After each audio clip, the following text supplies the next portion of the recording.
Hello and welcome back to the Puncher's Chance podcast with myself, Sam Hill, and as always I'm joined by Tovey and Ben Thomas. And in today's episode we are joined by a very special guest, a man who has held the Welsh, the British, the European and the Commonwealth belts. Gavin Gwynne, thank you so much for joining us. How you doing? No problem at all, boys. I'm good. Obviously, off the back of coming back from Saudi Arabia, the eye's healing up nicely, it looks like, which is always good. Yeah. I'm brand new now. Yeah. And back in training as well, which I wasn't expecting. Is it just fitness stuff or you're hitting stuff as well? So the doctor told me to have 2 weeks off. Obviously, with the fractures in the eye were breathing heavy, he didn't want them opening back up, so to speak.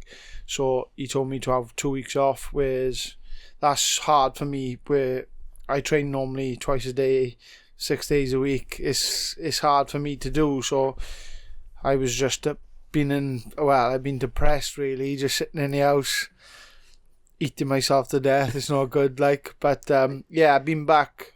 Monday I had my first punching session in the gym, my old amateur gym, and then yesterday I done my first strength and conditioning session back. So climbing them stairs was hard. Coming in as a middleweight next day, yeah? Super middle. So obviously we mentioned Saudi, and obviously that was your last fight, and we'll talk about the fight a little bit after, but to start off with, let's talk about the event, let's talk about the show. They're supposedly the biggest shows in the world at the moment. What was it like? Does it compare to a Queensberry show? Does it compare to a Matchroom show, or is it on another level? Oh, it's on another level. It's like probably one of the biggest shows I'll ever box in, and it was just unbelievable. From just going over there, flying over business class, treated like a king. Obviously, I couldn't really enjoy the business class on the way over. Just when we got there, I didn't expect anything different. We got there, they ushered me through security, didn't have no security checks or whatsoever. They went and got my luggage for me, and then we had a group of lads meet us with flowers and their sort of traditional coffee. So we sat down, had a chat, had some photos, waiting for our cars to come, and then they ushered us off there and carrying our bags for us. It was unreal. Like people in the airport was having photos with us, and then we jumped in this massive SUV vehicle. Took us to the resort and put us up in this apartment block, own swimming pool, everything. It was like a 3-bedroom house, this apartment. Yeah, it was amazing. Anything you want, they just ask and they could give you. Do you know what I mean? It was unbelievable. And for fight week, we had I can remember we had a red carpet arrival thing. So we pulled up, and then they obviously went through security and everything else, and then called our names out up onto the red carpet, had interviews. I was just I'm a lad from the valleys, do you know what I mean? It was just a pinch me moment, but everything, all fight week was just they couldn't do enough for us. All the Saudi people they're all really nice people, they're all amazing, and I just cherished every moment as all fight week, whereas normally I'm in the mood, I'm stroppy, obviously cutting the last couple of pounds off, but I had a smile on my face all week. It was unbelievable. And obviously you said taking pictures of fans, also taking pictures of certain Cristiano Ronaldo. I mean, that is mental. When I saw that picture I was like, what? So on fight week, I think it was the Wednesday. No, it wasn't the Wednesday. It was the Tuesday. We went to His Excellency's house. We had a meeting with him, had a chat. Went down to his gym. He got his own personal gym with all memorabilia of everyone, Muhammad Ali, all the greats, all signed pictures, and everything is amazing. Nothing you couldn't dream of it. It was unbelievable. And we were all in the room, me, AJ, Tyson Fury and Ngannou, just all the boxers in Turkey's house. And then he come in, we shook his hand, just obviously had a chat and then I could see Ronaldo coming out of his office. So I just slipped out. I was gone, but like a shot. I was like, I got to have a photo with you. But what a nice guy Ronaldo is. I had a chat with him for about 10-15 minutes. And then he was like, His Excellency said, I'll go and show you my gym. So we were all just walking down to his gym now. Me, AJ, Tyson Fury, Ronaldo, just walking down to his gym. I was like, this is a surreal moment sort of thing. So we're all in his gym just mingling, having a chat, and it was just mad. Like, it was crazy. How different is it sort of, obviously you've gone from fighting a Merthyr leisure centre to being out there in, what was it, space of 3 or 4 years? Yeah. Do you think, like, back them times you'd ever get to this point? Never in a million years. Like, my aspirations when I first turned pro, I always said I don't want to aim too high. I'll just keep on hitting goals, and when I hit them goals, I'll set myself a new goal, which I did do. I won the Welsh, I won the Commonwealth, I won the British, won the European. I just kept on setting myself new goals. But never in a million years did I expect to be on a stage like that. Like when I boxed on Lomachenko and Luke Campbell's undercard, that was a amazing card to box on. I just thought that's probably one of the biggest shows I'm going to box on, so to speak. But then that blew it out of the water. Unbelievable, like just crazy. Yeah. Best experience as a boxer so far then? Yeah, but like obviously losing the fight wasn't a good experience, but the old build up and having their memories, obviously my son can tell their memories to his kids and things like that, and all my family, I know they're all proud of me, and like loads of supporters from Wales, like they all sent me loads of best wishes and things like that. But is a bit of a kick in the teeth when you lose the fight, but it was under like sort of, I don't know what's the word for it. I was just unlucky, I think. I was just unlucky in the fight sort of thing, whereas I had the injury straight away, whereas I think if I didn't have that injury, I think honestly, hand on heart, I think I would have won the fight. Like, yeah. But like you said earlier, he was tiring and they've got him out there maybe. Yeah, that's it. And whereas me, that's where I come into my own from 5-6 onwards. Like that's where my fitness always comes into play, and I start going through the gears, whereas other fighters can't do and keep that up with me sort of thing. But it's just one of them learning curves. Like I've come back from losses before and won belts, so like I am lost that fire, so to speak. So back training now, and on to the next one. Yeah, I mean, like you say, you was third time lucky when you got the British belt. Yeah, so it's not. I think what was annoying for me with the fight was it wasn't even a good shot that caused the injury. It was a little chopping right that he skimmed across your cheek, and it was like, if he caught you with something beautiful and you'd gone and swallowed it, you'd be like, yeah, fair enough, that's the game. But it's just. It was painful to watch for. I think that didn't even do the injury at all. I think that just made the cut, and I think we clashed heads as well. So I think that made it worse, where the clash of heads, but obviously bone on bone's a lot worse than getting hit with a glove. I think that's what done the injury. I did speak to the doctor after, and he said normally bone on bone is where you get fractures and things like that, not from actual punch. So. But there's nothing I can do now. It's no point dwelling on it too much, like, so to speak. But yeah. I mean, from everything you've said, this seems like a bit of a silly question, but Saudi Arabia, are you wanting to go back? Are you looking forward to going back? Is that, in your head, maybe looking, not looking away from Britain, but, if a half reasonable fight comes up in Britain, are you thinking, well, what if a really good fight comes out in Saudi, or are you just taking it as it comes? Yeah, just like, obviously I want to get back in the winning ways now.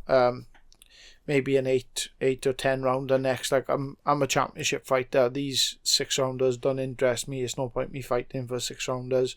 So I want an 8 or 10 rounder just to get back to winning ways now, and then straight back into title contention. Whereas I'm high up in the British rankings. I'm still high up in the world rankings. So I want to push on and challenge for a world title. Like. I know I got it in me, because I've sparred and been in with world ranked fighters, world champions. So I know it got in me, so to speak. And I've always said to my wife, like, I don't want to give up until I challenge for a world title. If I'm like 39 going on 40, I think she'll make me retire. But yeah, I think I'll always regret it if I don't give it that my all on this last couple of years of my career and try and challenge for a world title. Yeah. I mean, we've seen what Marcelli can do at like 48 or whatever. You know, the dream's still there, man. Yeah, unbelievable fighter.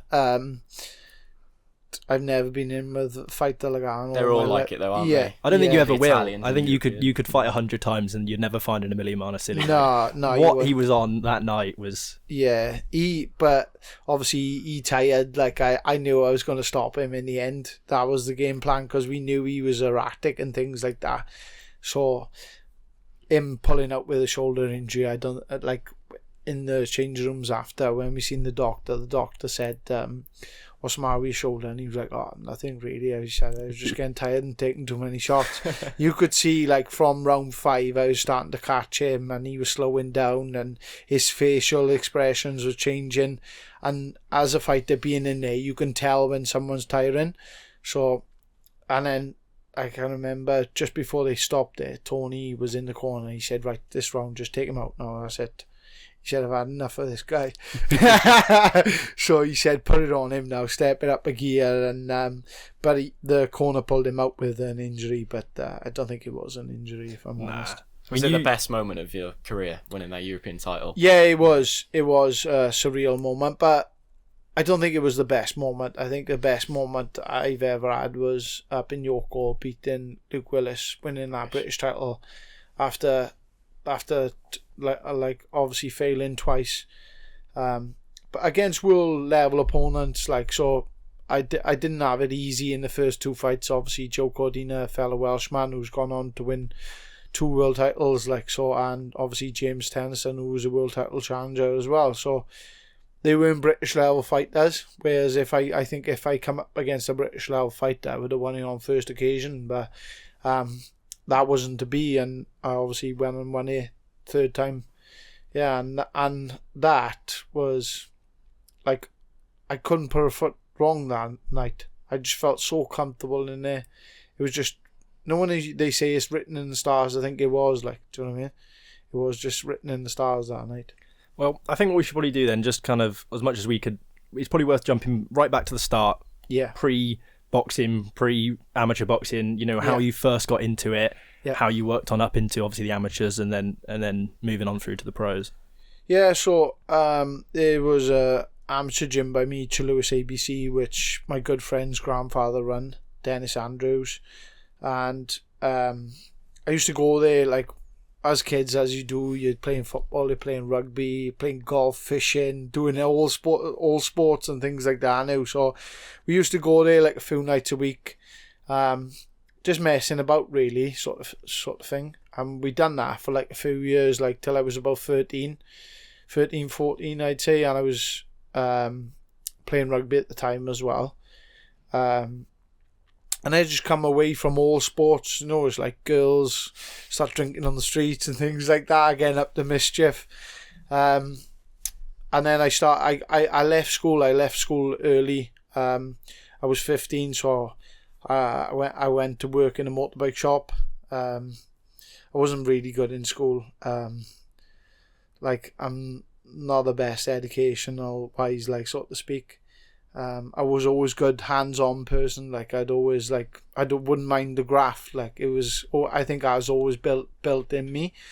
So I'd be working in the motorbike shop Monday to Friday, and then I'd be helping my uncle out on the weekends and Saturday, Sunday. So I like that earning money sort of thing. So I'd done that for a few years, and then I went to work for a general builder. I worked for him for a year. And then I went to work for my old man. Had a few jobs.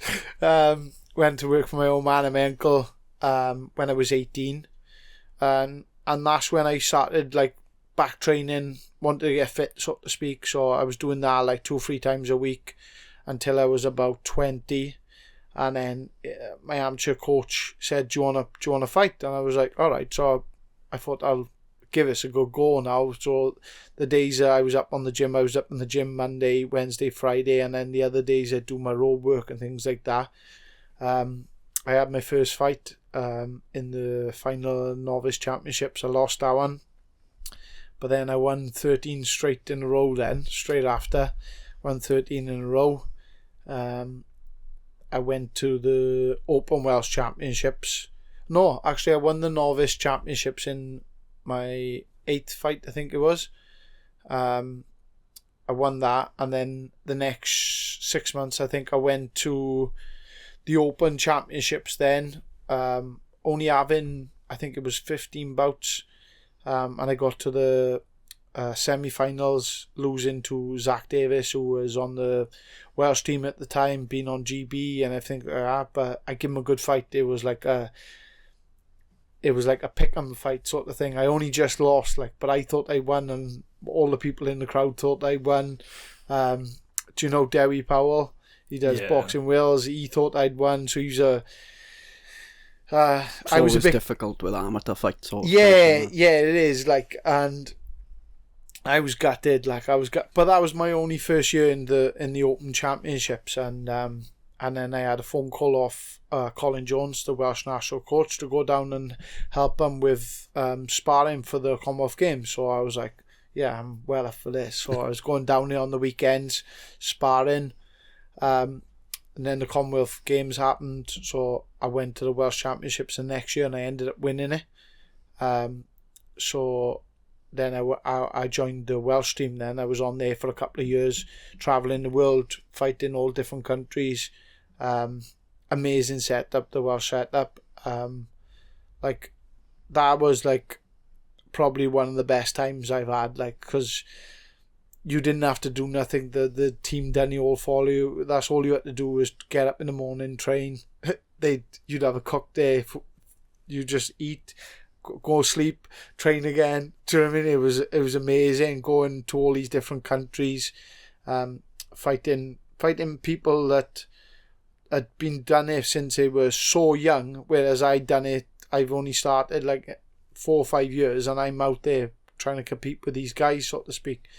So I loved that. And then I think I was, how old was I when I turned pro? 26, I want to say. 26, yeah. It was 26 odd, yeah. So I'd had trials with GB, got on to the final stage of the trials, and I was just thinking in my head what, the Olympics were coming up, and I was thinking, look, all these boys have been picked for the qualifiers and things like that. They're only going to use me as a sparring partner, so I don't want to be just a sparring partner. So I went down and had a word with Tony Borg.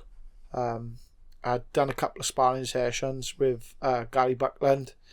If someone filmed them, you could sell them, people, honest to God. I can remember I sparred 3 rounds, I think 3 or 4 rounds. I was like, oh, I'm done now. Tony was like, we got another 2 to do. I was like, oh, nah. So he just beat my head in for the last 2 rounds. But yeah, they were good learning spars. And I told the Welsh squad that I was leaving. I was going to turn pro. Tried to get me to stay on for the Commonwealth Games, but money side of it, obviously having a young family, a house to run, just wasn't, I couldn't do it financially, so I ended up turning pro with Tony Borg, and and you never look back. I never look back. The story from there really, and me and Tony get on like an house on fire. We proper friends. He's more like a father figure to me than a coach, so to speak. Because obviously during COVID, and I was one of them lucky ones. I was fighting during COVID, so it was just me and him in the gym, so to speak. So for about a year, that's all I seen was Tony and my wife. So it was mad time. That was. Yeah. What was that whole experience like in COVID? Doing all fighting behind closed doors, Eddie's back garden and all that. Eddie's back on. That was a strange one, because that was the first time I boxed in COVID. Rubbish, or really, the training camp, because we couldn't get any sparring partners. No sparring partners would would travel for sparring, or they wouldn't let me go to their gyms for sparring and things like. You can't blame them, obviously, but like fight week and things like that, going up there, I can remember we went up to Essex and we were in a hotel. Obviously got tested, and then we got locked in a room, in separate rooms, like in the hotel room, and then they come and give you a clear thing in the morning, then say you're all clear, you can come out to your room now, sort of thing.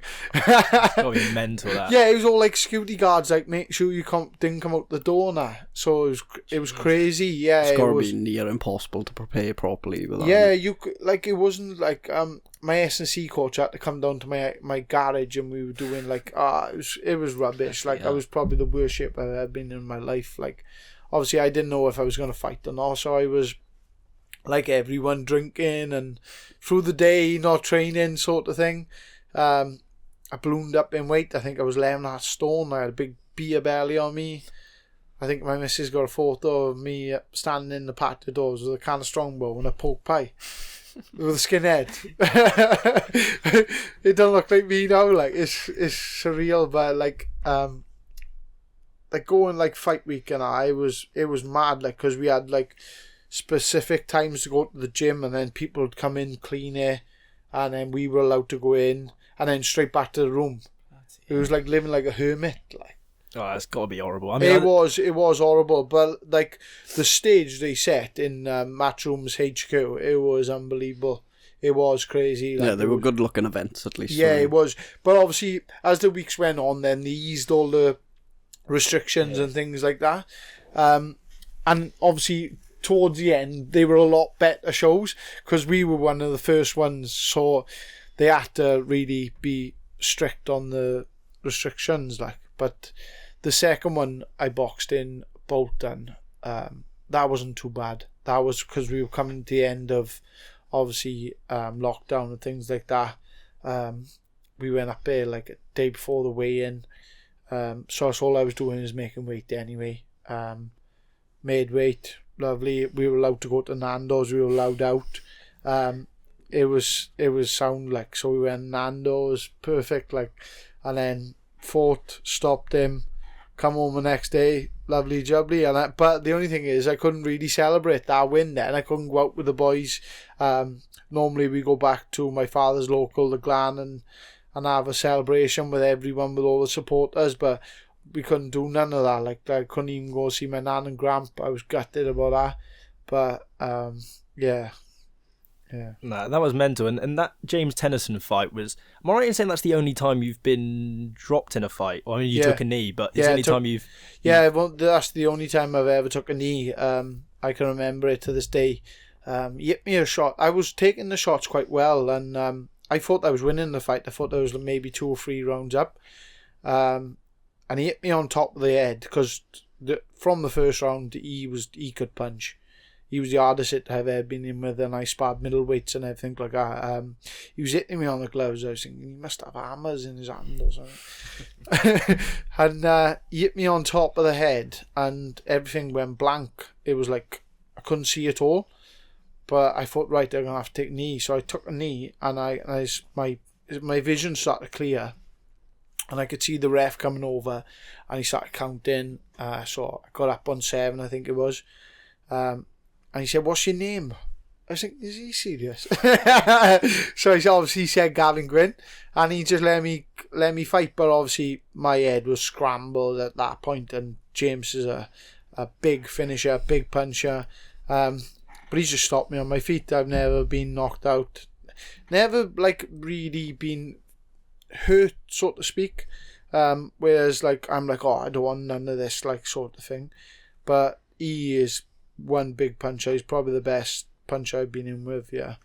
Nah, it's weird though the rest said, "What's your name?" If there's anything you can remember when you're if you're a bit out of it, exactly. You should have said, "Where we to?" Or like, what round are we in? Like, that kind of thing. Like, yeah. Something you might actually have forgotten if you were, because I think it was Ngannou said after AJ cleared him out that he said, like, I don't remember the whole. He's like, I don't like from the moment I stood up out of the corner, he just didn't remember the whole. That's probably a horrible feeling on it. I've never had that. Like I've had it where like I've had body shots and I'm like prop poker face, like, it's horrible, and I just dying to take a knee, but you've just got to poker face it, because obviously once you're hurt to the body, one more, and then you can't breathe at all, sort of thing. So it's hard, like, do you know what I mean? So that feeling where you can't remember anything, like, that's crazy. Them body shots are horrible. I think you always know when a fighter is hurt when they stand there and they ask for more. Yeah. Because then they like, you know that they are hurt, but they're trying to say like... Everyone does it. Like, it's when they get hit in the face and they shake their head. Like, that didn't hurt. Yeah. Why are you reacting to it then? Do you know what I mean? Yeah. But, you know, it's part of the game. I think what it might be good to jump, because we spent quite a lot of time down at Tony's gym, and I know obviously you've moved on from that now, but it was like... I get that when you say he's like a father, it almost seems like he's a father to just everyone in that gym. Like, he's just like the way he controls that gym, and it's just like lots of little annoying brothers, and then obviously Elizabeth and Victoria as well. Yeah. You know, how annoying brothers are who? Jordan Withers. I knew you were going to say that. We've heard the story. Tosin maybe is in there as well. But like, how great is it? There's not many places that have that sort of collection of fighters. You know, I think Gary Lockett, you could say, and then obviously like Matchroom. Yeah. What's it like having that sort of, almost like a family fighting together, going through the same things, or at different points in your careers that you've experienced? Yeah, it is brilliant. Like, obviously first starting off, when I went there, we had obviously world champion. We had Craig Evans there, Robbie Turley, Andrew Selby. So we had obviously Sean McGoldrick was there as well.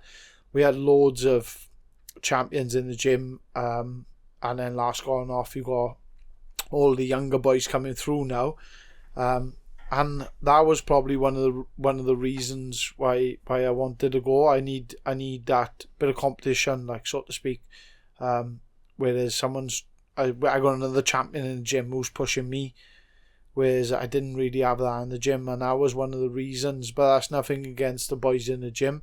They're like brothers to me and really good friends, like, so yeah. No, it's interesting, and obviously, like we said, you're moving away from that or certainly for the time being. What was the sort of thought process behind that? I mean, you said it in reasonable depth on your Instagram, but, you know, was it just you feel like a change is needed, and that's one way to change, or was it? Like, I just need that spark back. I think you get into sort of, I don't know, you get too comfortable. Too comfortable in your surroundings. I need to take myself out of my comfort zone, and because I don't want to look back on my career, say in 3 or 4 years, I could have done this, I could have done that.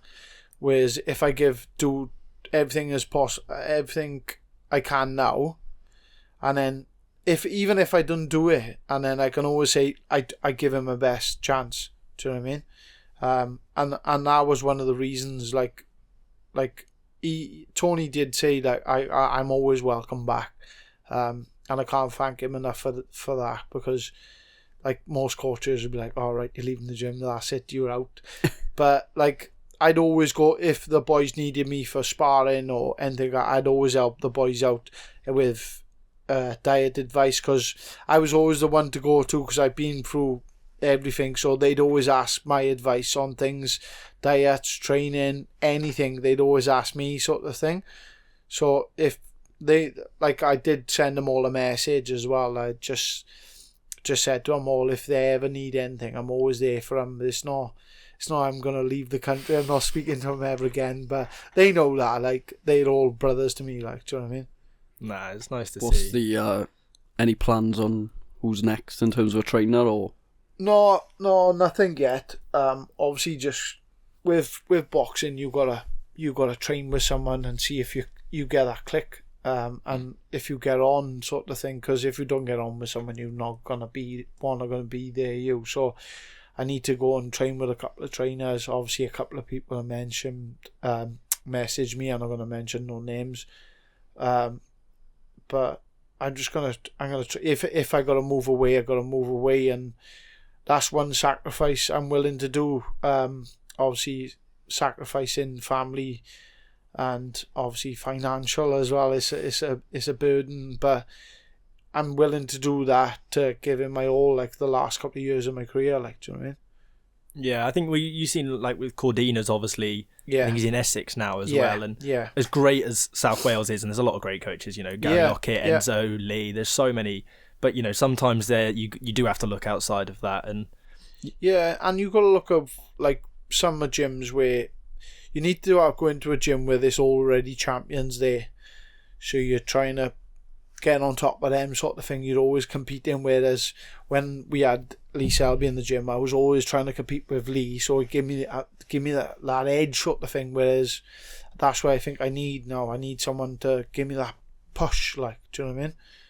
Yeah, it's interesting. And one thing I saw recently, which has been talked about quite a lot, which I found really fascinating, was, and I can't remember which fight it was that said this, about American sparring. I don't know if that's something you've done in your career, and how that's like a completely different sort of item. There's an entourage, and they're making noise, and they're chatting shit in the ring, and it's almost like a whole different thing. Is I've been to LA a couple of times on training camps, been in a wild card sparred there, been in Mexican gyms sparred. It's unbelievable, and that's one thing I need to do now. I need to like branch out and get better sparring, and just like I said, like just keep trying to progress now and do the best what I can for my career, not stay in my comfort zone sort of thing. Like it's not that expensive either to go to LA. Like, for say if you're gonna go out there for like a month, it'll only probably cost you like $2.5 grand.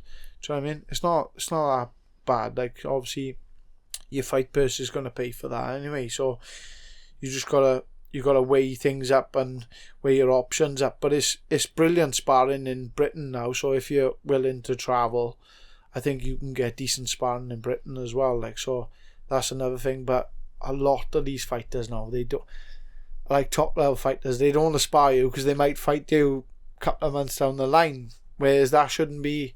You should have want to have that insight, or spar him and see what he's like. Do you know what I mean?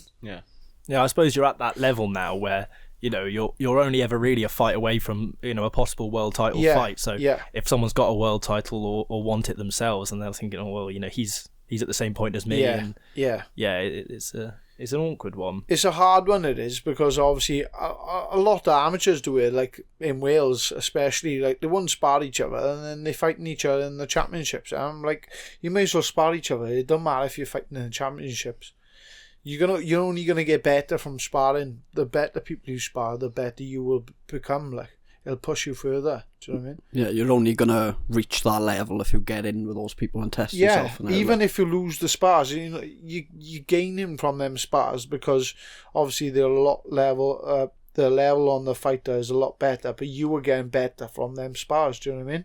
It's a learning spar, if anything, if they're better and out. Do you know what I mean? I don't know if you could talk about sparring partners, but is there any fighters in specific you've had spars with that you've had the best experiences from? Probably my gym mate Lee Selby when he was in the gym. We used to have some unbelievable spars, brilliant spars. Obviously, he used to punch my head in, but then I used to get better and better, and he brought me on, and I can't thank him enough for that. And his words of advice as well to me, coming through the ranks, he taught me to be a better fighter, and I can't thank Lee enough for that. He's an amazing guy, an amazing fighter, Yeah, and we've spoken to Tony about both yourself and Lee, and I think the things that he said about both of you is that you were both the hardest. You always wanted to be the hardest working person in the ring. It didn't matter if you're on a training camp or you're back at the gym and anything.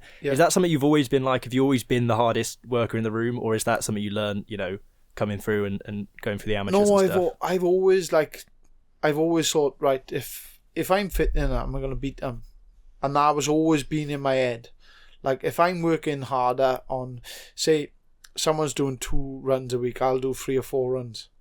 Or even down to weights. If I'm on the treadmill in the gym, I won't get off that treadmill until the person next to me, even if I've been in a half hour longer, I won't get off it until I get off it. Because it's like a win. Even if I'm on the road running and I'll see someone, I got to overtake them. I might be knackered. I can remember me and Nathan Howells, we do the Merthyr run, and it's obviously all uphill. And we got to, it is, the Goatmill Road, the turning, but then you start going up over the tips then. And these bikes... catch me running up there. Yeah, so these bikes now, they must have been half a mile ahead of us, right? And they were proper going for it, right? And I said to Nathan, right, we'll catch him, not overtake him. He was like, nah, but I was like, yeah, I'm going to overtake him now. So I just blasted off, right? I got to the bike, started overtaking him, and he started chatting to me. I was like, I can't stop, but I gotta go. Kept on running, like that's like a wind in my head. Like it's a weird thing, and I think I obviously I got ADHD as well. That plays a massive part now. I can't just sit still for, like, me sitting still here now is driving me insane, but like I can't sit still for more than 5-10 minutes. Do you know what I mean? I got to get out, I got to be doing something. As long as I'm doing something, my mind ain't doing overtime then, sort of thing. And yeah, I think that's a massive thing as well. Not to generalise, but I think there's a lot of boxers like that. Yeah. That you know, boxing is such a good way to just, you know, if you punch a bag until you can't punch a bag anymore, when you get home you're not going to be fidgeting because you're just like, oh, I've got nothing left. Like, it just fixes it. It's really interesting. I obviously don't know the stats of it, but I imagine there's a lot of great boxers that have that same mindset of you. Yeah. You know, if you lose to yourself in training, how are you supposed to beat the person opposite you in the ring? Yeah, and that's a massive thing. Like, you see a lot of these fighters, right? They got all the talent in the world. 100 times better than me. Like, I've beaten a lot of fighters who were more talented than me, down to the fact of my grit, determination, and my fitness sort of side of it. And that's the only fact I beat them. Like, it's because they don't put the work in the gym, because they think their skills are going to get them to a world level, and it doesn't. It doesn't at all. Like, Canelo is an unbelievable fighter who puts the graft in there, and that's why he's got to the level he's at. And obviously Mayweather as well. He's a workhorse as well. So you look at these great fighters, and the work ethic they got. You're just taking bits from like different fighters, but they all work hard as nails. Do you know what I mean? They all put the graft in, day out. Do you know what I mean? Yeah, I think I said it. I think Canelo would never have been the fighter he's become if he hadn't lost to Mayweather. No, when he did, you know, he lost that Mayweather fight, and he came into his next fight and he was moving his head like he was Mayweather. Yeah. That was like, I think that's down to the fact that Mayweather had in the contract as well. He couldn't go, even in training camp, he couldn't go above a certain weight, so he had to kill himself the whole training camp. And I think he was just dead on the weight. That was another factor. I think if they boxed and he didn't have that in there, I think he would have beat him. But that's a who knows fight today. It's like it's also, one of them, you know, if you get an opportunity to fight in the ring with Floyd Mayweather, you're gonna take say yes to every little fine print. He's in very there. smart, though. He sets his fights up. Yeah, of course he is. He's a businessman at the end of the day, isn't he? So, you don't get 50-0 by accident. You don't. Nah, you don't. No. It's no way at all. No. And then we talked about, obviously, your St. Joseph's, all of those fighters. Talk about maybe a couple of the fighters, because we've interviewed a number of them now and spoken to a lot of them. Elizabeth is one that comes to mind. Really good fighter, exceptional fighter. Like, that's one I tip who's going to be world champion. Like, maybe next year. Yeah, I think that's how soon she's like 2-3 fights away from it, realistically. Yeah. I mean, Sky Nicholson, I think, is the WBC. And honest to God, I think she knocks out Sky. Like, it would be... I've sparred Elizabeth, right, and no word of a lie now, she punches like a mill. Honest to God, like, have you seen those shoulders though? It's just like, for a girl, for a featherweight girl, she's gonna knock them out. Like, in her last fight, she was just taking it easy. Obviously, Tony said to her then, right, you're gonna have to stop this girl, and she just went out and stopped her, like, just like click of her fingers. Yeah, and dropped a stone in 10 days, I think it was. Yeah, because they had a late notice fight, wasn't it? So if she has a full camp, good, she needs a good nutritionist. She does. Get a good nutritionist on board. Do the camp tidy. Obviously, didn't have no sparring for that camp either. Some good sparring partners, but they bring in girls for her, and she's honestly battering them. Like, she needs men to spar. That's how good she is. Like, she's unbelievable. What a fighter she is. Yeah, she is. I think Tony pretty much like mirrors the same thing, where he's just like, she's unbelievable. Like, you just don't come across fighters like that, you know, every day. No, I think she'll be a multi-weight world champion as well, because she's big enough to box at 10 stone. And I think she'd knock him out now at 10 stone. she punches that hard, like. She probably hasn't had the coverage you probably was expected from someone of her skill level. Yeah, probably that's down to the fact Ghana, she's from Nigeria. Not Nigeria. Yeah. So she's from Nigeria. She's not a British fighter. Yeah. That's why they've gone out to is this Switzerland?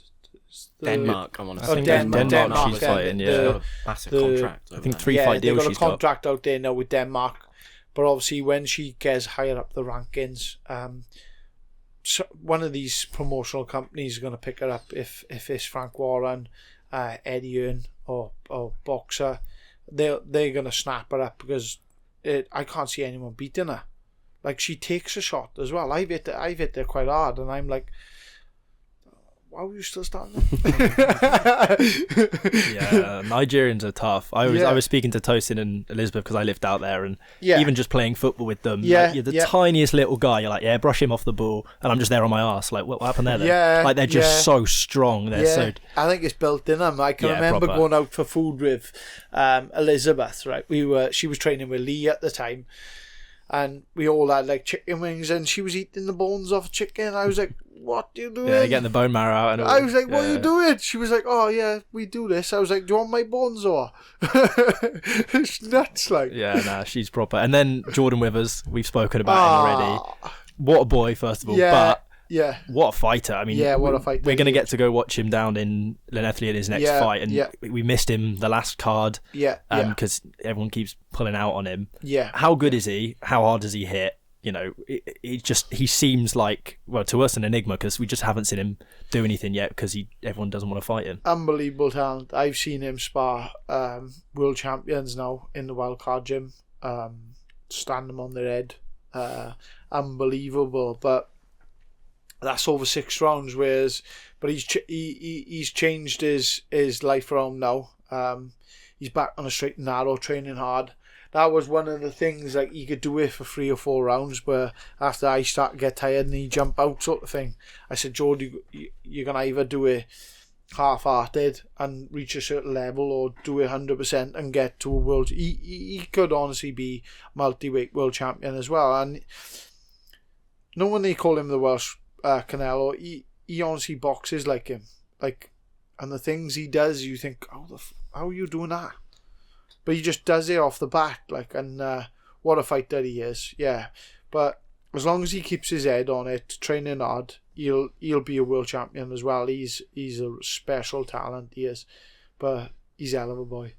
A couple of times a month I think to myself, maybe we should get Jordan on the podcast, and they go, nah, maybe not, maybe we shouldn't. Nah, he's a loose cannon, but he's a good boy. Like, I like him. He's a good friend of mine, like, really good friend of mine, and that's why I took him under my wing, so to speak, because I knew he would be world champion, and I just wanted it, like Lee done with me. He took me under his wing, so I done it with Jordan. I knew he had that talent, so I was just like teaching him things. But he's doing it all now off his own back as well, which is a good thing. Like, he's doing the Murphy runs on his own, which it's not easy run. Like, it's a hard run. Like, so doing it on your own, it is hard. So. But I'll be back up the mountains pushing him again. Not this week. I'm going to be away this week, but next week I'm going to be back on the mountains with him. Now, I don't know if you boys have any more sort of questions on the gym or any other funniest moment in the gym, if you can tell us. Oh, it's loads of funny moments. I can't think of one off the top of my head. Probably stuff you couldn't say on you. Yeah, it probably is as well. Yeah. Nah, people should, like, honest to God, we like cracking laugh in the gym, but the work is done. As long as the work is put in, everyone has a laugh. Do you know what I mean? And that's what it's like. And Tony would say, like, as long as you put the work in, you can have a laugh. It's not like we go on an office job sort of thing. Like, you can, once you've done your work, you're gonna have a crack. Like, do you know what I mean? But you've got to look forward to going to the gym as well. Yeah, and it's a good environment to be around as well. All the boys are a good crack, like, to me, and obviously the girls as well. Like, they all must be crazy to put up with all this, like, because some of the stuff that goes on in our gym is crazy. Yeah. You want a little spy camera in it. Yeah. You could sell some of the footage. Yeah. People seem to be on their best behaviour when we turn up with our cameras. Everyone seems to be pretty polite. I got an old head, don't I? I'm kicking on now. They're all youngsters, isn't they? Yeah. So I'm trying to father them, then. Do you know what I mean? Stick them on the right road, but yeah. Yeah, I think also, I mean, we nearly missed one fight that we can't necessarily finish this podcast without talking about. Craig Woodruff. Yeah. The two fights. The first fight was obviously interesting, and we've spoken to Tony, and we know Tony's up for a bit, and there were some afters in the ring as well. Talk to us just about that first fight, and then obviously how that mentally put you into the second fight. So first fight, training camp was going well, and then one of the final sparring sessions, I think it was late in the spar as well, I think 8th or 9th round. One of the shots we was working on was a big right hand over the top, dip down, big right hand over the top.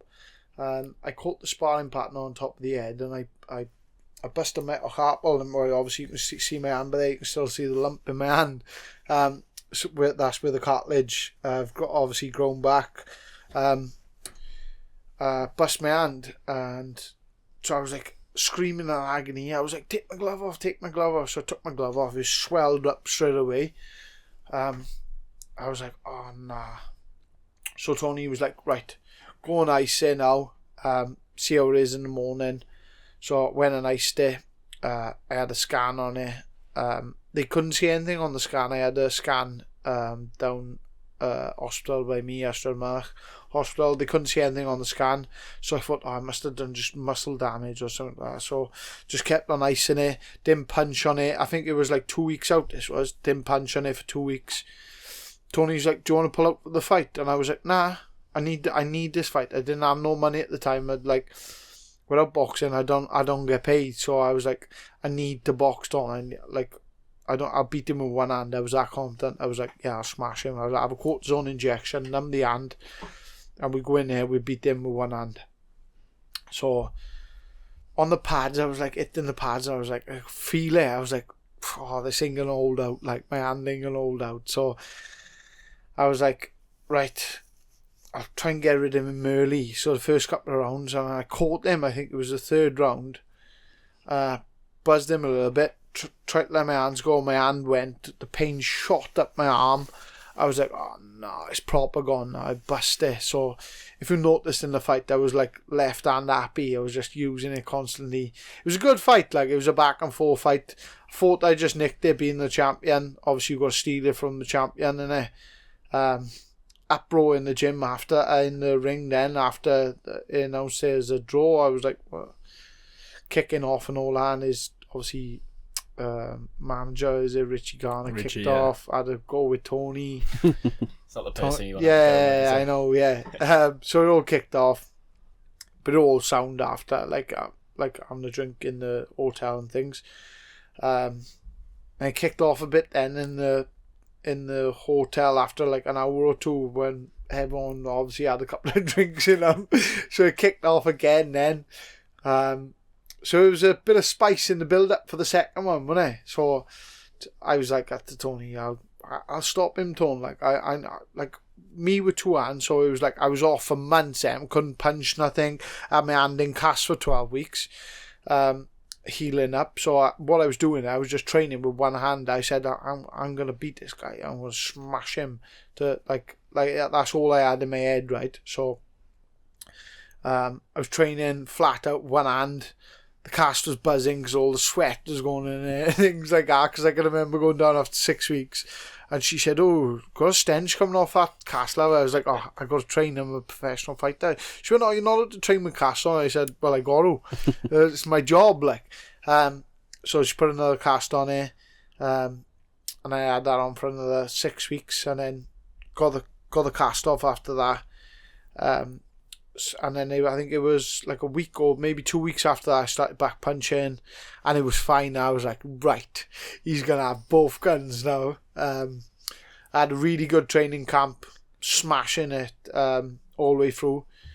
Come fight weekend, they were super confident. I seen loads of interviews. Oh, we beat him the first fight. I can remember in the press conference he had a bottle, no excuses on it. I was like, this guy don't know what he's in for when I got up 2 hands. Like, I was so up for it. I can remember in the change rooms I was punching the walls. I was like, just let me at him. I'm like, I was pumped for it. Like, I can remember just the ring walk, and it was a emotional experience for me because obviously I lost my grandfather, and I was the first time for me fighting out my grandfather watching. So it was like for him as well. So I thought I'm gonna put a show on there and make this night to remember, sort of thing. And he was hitting me with shots. The first round, he was hitting me with shots. I think I was in my head. I was thinking, "You're done for," but and I just put it on him, and he just fell apart. Like, and yeah, I can remember going on the ropes. I was like, screaming. I was just like, no one who got that feeling and knew that no one's gonna beat you. Like, it was a brilliant night that was, and I can remember that. Oh, it's a funny story. I went out to Chippy Lane then. Like, everyone normally has a drink after, and I'm not a massive drinker, so I was like to my wife, I was like, we'll get the driver to drop the belts back to the hotel, and we'll go down Chippy Lane, didn't I? So I ended up going down Chippy Lane, went in, what's the chip shop called? Dorothy's, right? I was like, I'm curry and chips, batter sausage, and it works, right? So this guy tapped me on the shoulder. He was like, you won me loads of money tonight, but I'll buy you them. So he bought us all the food, me and my wife, food and everything. Like, so yeah, it was a brilliant experience. And obviously being in Cardiff as well, I had my boy there on the build-up, on the press conference, holding the belt in the ring. It's like good experiences for him as well. Do you know what I mean? So I was happy that I had fight week and I had my boy there, to share their memories as well. That was a great feeling. Like, do you know what I mean? Yeah, would you be happy if your little lad turned to you and said, I want to be a boxer? Because I know a lot of boxers say, I wouldn't want my kid to do it. But if he said to you, I wanted to, would you be like, yeah, go on then? He's not boxing now. I always find that it's no like honestly, like, and until, like, a lot of parents, I've seen it, like, they push their boys into boxing and things like that because they am been in the position where top fighters have, where it's no life. Like, I am got a life like normal people. I don't live like a normal person. Like, if someone come and stepped in my shoes for a couple of days, they'd be like, oh, nah, bugger that. I don't want to be a professional fighter at that level.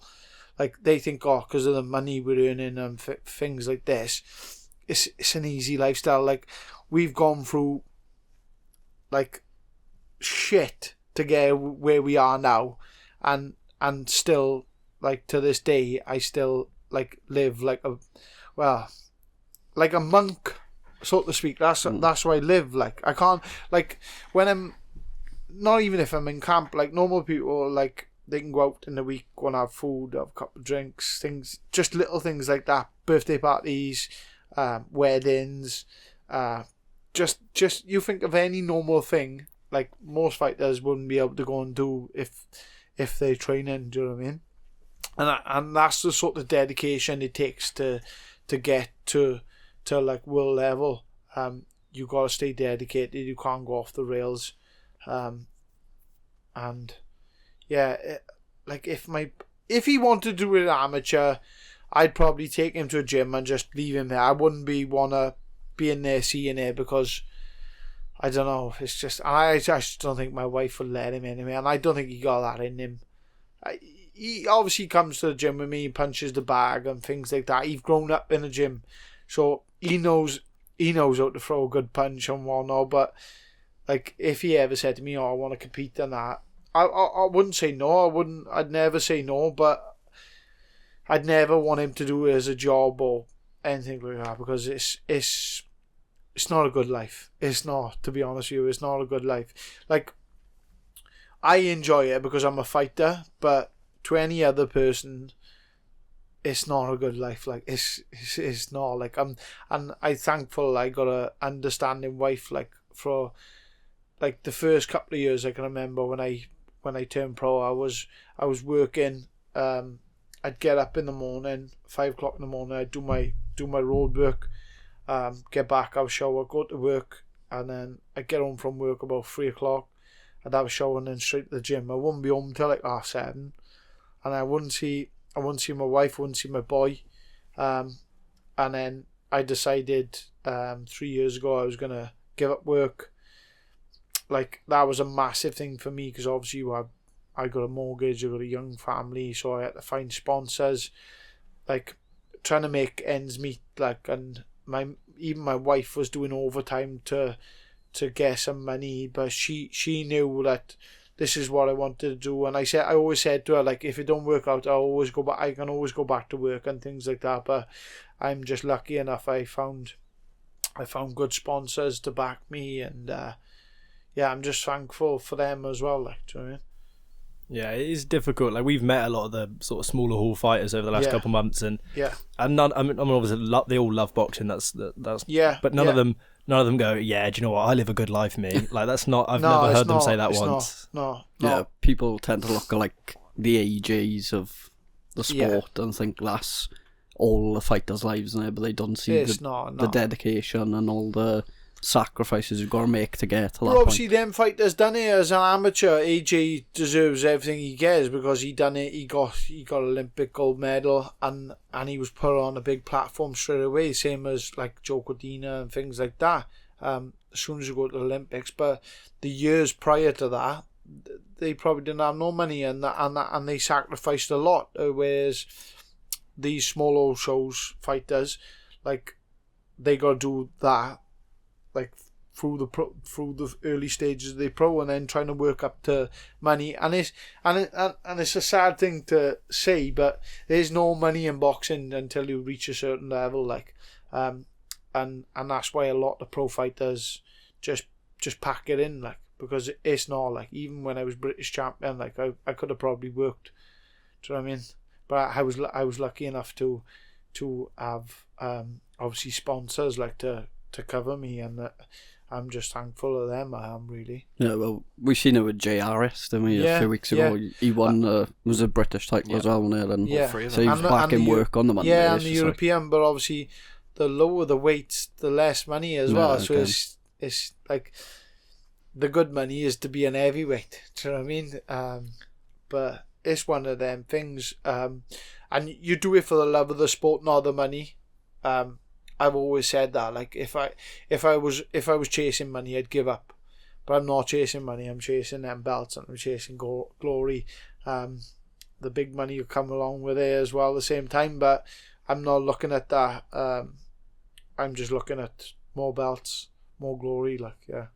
Now we're sort of closing up to the hour mark, so we're coming towards an end. I thought we could finish with maybe some more, like, sort of quick fire stuff, some lighter stuff. Yeah. First of all, I've seen / heard you own a burger van. Is that correct? I had a burger. Yeah, I had a burger shop in Nelson, but like during like they were putting the gas prices, electric prices up, just mental. So it was worthless us doing it, and the amount of effort and energy we were putting in, we weren't getting nothing back. So we closed that down. But like, going forward, I'm getting into property now. I'm going to view property tomorrow to rent out. So I wanna be a property tycoon. That's Mate, student housing in Cardiff is the way. Yeah, well, I seen an arm and a leg for that stuff. I seen a flat the other day in Ponty, but someone snapped it up straight away. Yeah. But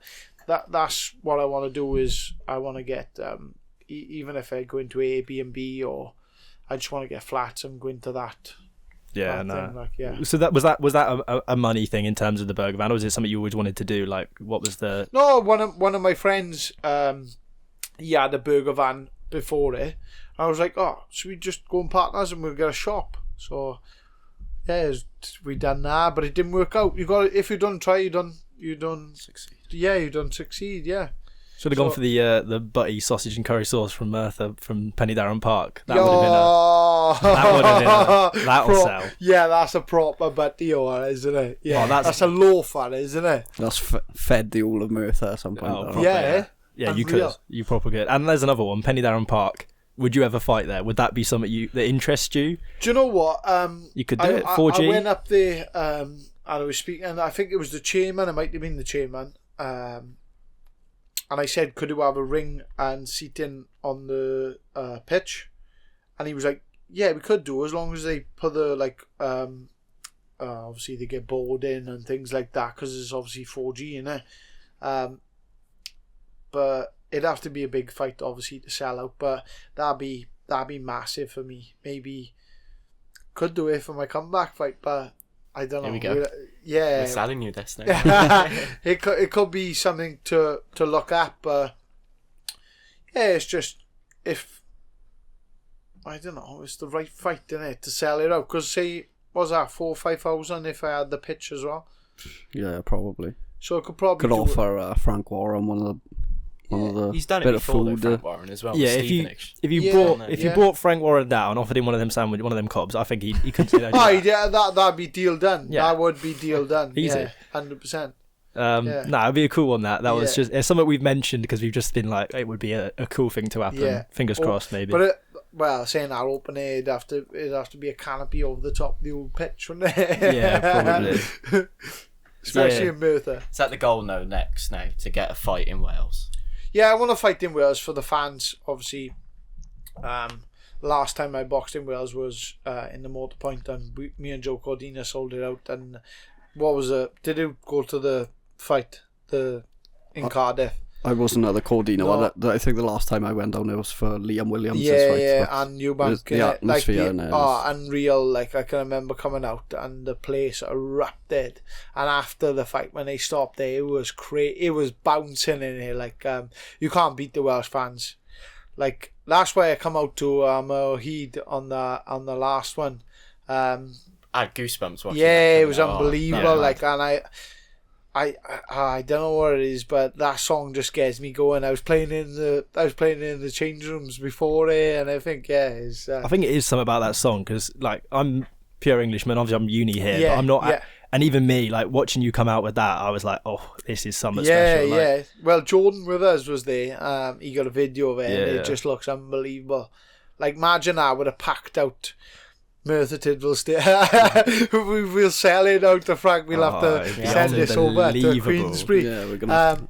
Imagine that coming out in Merthyr with that song on, like, and the crowd going crazy. It'd be unbelievable. Like, that's one to give back to the fans as well. Like, I think, but like you say, it has to be the right fight. You know, you don't fight. You know, for you, that's like we're seeing with Lauren Price in the Motor Point. She's finally getting her Cardiff fight. Getting her shot. And that's a fight that makes sense. And I think it was Ben Shalom said to us, he said, like, it now makes sense. It didn't make sense before. Yeah.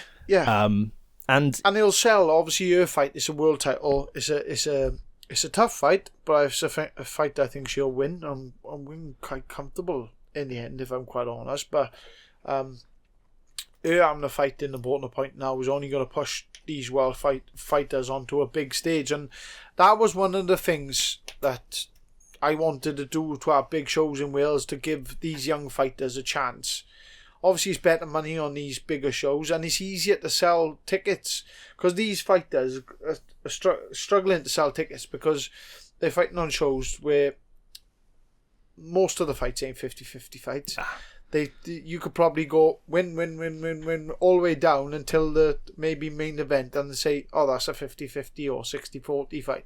Do you know what I mean? So it's hard to sell tickets then, whereas these big shows have 50-50 all the way on. So people don't mind spending 60 quid on a ticket or 40 quid on a ticket. So that's one of the things I want to do as well. I want to bring big shows back to Wales and give these younger generation an opportunity to fight on big shows, and give them a platform, like, because none of them experience fight week on these big shows, and it's a good experience for them, like, going forward in their careers as well.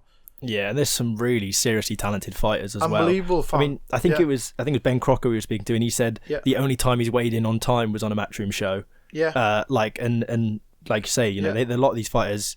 I know Lee Selby's got Joe Morgan, Harris Khan. Like, there's some serious fighters that, you know, it's not a matter of if, it's a matter of when. So we could sell out the Motor Point every couple of months. Yeah. Like, on different fighters. We could sell it out every couple of months, but no promoter wants to come to Cardiff. But I did have a word with Frank. I said, oh, look, I want a homecoming sort of thing. Like, so it's just get that win now and have a homecoming. That's what I want. Like, So it's just he's getting these big promoters come to Wales, but obviously got to be the right fights as well. Like obviously going forward, like. Have you boys got anything else at all? Is there anything more?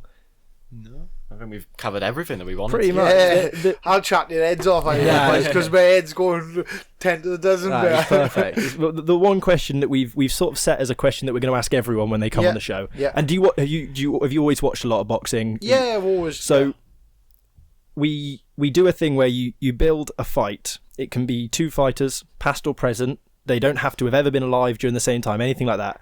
Right. You pick the two fighters, where they fight, and then you fill in with a set of fans of whoever. So, for example, I think you went for Carl Froch and Joe Calzaghe. That was that's a good show. In the Principality, filled with the Red Wall was yours. Yeah. I think I said Mike Tyson, Muhammad Ali in the MSG. Good friends, they were good friends. Yeah, but you don't have to think about logistics for this one. This is Turkey Al Sheikh on the phone. If you want it to happen, it's happening. I know you're a big fan of Vegas. I know you've said that in the past. Is there an arena, a set of fighters, and a crowd that you think would make a brilliant event? Yeah. Can I mention me? Yeah, go on. Me? Yeah, so me and let's think now, because I like a lot of fighters like Roberto Duran and that. Oof, proper fire. Oh. Yeah, let's say me, Roberto Duran at, I don't know, welterweight. Okay. Las Vegas MGM Grand, packed out with Welsh fans. Packed out with that would be some event that would be. I mean, I don't know if you'd get a whole load of Welsh fans over to Vegas at once. It might be a bit of a messy one. True. Yeah. No, that would be some event that. Is that the dream then? Get over to Vegas. Yeah, that's one of my dreams. Like, but obviously fighting out in Saudi, I think that's top there now, because I don't think a show in Vegas is going to top that. I think that's where everyone's going, isn't it? That's going to be the new Vegas. Obviously, it's back a few years from Dubai and everything else, but in a few years' time, I think it's going to be the same as Dubai, and that's where the big fights will happen. That's where the money is, and as fighters, you go where the money is. Do you know what I mean? Yeah. So there we go. That's our call to Frank. One more fight, Penny Darren Park, Vegas. Job done. I think you do Vegas first, then Merthyr. Oh, imagine that. Merthyr's they'd be on the roof. Everyone from Merthyr would be up in they'd be packing the streets. Well, it's been brilliant. Thank you so much for your time. Thank you so much for joining us. We'll give you this opportunity. Any sponsors, anything like that, any future things you're doing you want to shout out before we finish? Yeah, I just want to give obviously all my sponsors a shout out. Don't know off the top of my head. There's so many, but just thank you to all of them supporting me like they have done for the past couple of years. Obviously my wife, I want to give a shout out to. Obviously Tony and the team, big shout out to them as well. And I know I'm moving on, but I just want to say a massive thank you to them for what they've done for me and my career. And obviously thank you for having me on, boys. Lovely. That wraps it up. Thank you all for listening. If you haven't already, check out the rest of our channel, Spotify for the full episodes, YouTube for all our post-fight interviews, and Twitter for all the match previews or fight previews and updates. And other than that, we'll see you all next week.